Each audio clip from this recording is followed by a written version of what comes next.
20号来到宏伟科技的观光工厂，已经看到现场有真侪准备要参加5公里甲10公里的路跑健作活动的民众。前一阵因为疫情的关系，造成有真侪人大部分拢长时间伫厝里，所以透过安尼的活动，会当互大家行出门来运动。观光的工厂吼，观光的工厂，那咱台南市若是全国上多24间，所以呢，咱市政府呢是真认真、真打拼在推动咱的商业。内底最好的模范生啊，就是我们创办人谢晋新创办人，鼓掌一下。好啊，伊甲咱这个林清县林委员伊咧甲教步啦，食咱宏伟米家一定健康像头的这个体育师一样，这么健康，这么好，对不对？对。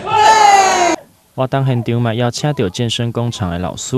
带大家伫咧开始进行做简单的热身运动。热身结束了，透过中官甲贵宾做伙来鸣情起早。咱今仔来参加比赛，来自全国各地。拄好有咱新竹来的朋友，讲伊早上4点就集合，新竹来呢，透早天未光4点就到来，甲新竹拍一个啊！我副市长交代就是讲，咱台人爱先煞佚佗啦哈，开钱个当摸菜哦哈，上厨上家咱不得了。哇，咱市长拄仔讲的，因为我唔知我回想起咱的童年，打戏说到比赛啊，刚才听着感觉就趣味啊，所以今仔台南一整天都有做精彩活动我们特别感谢我们宏威谢谢创办人还有他的团队为咱办这个精彩比赛。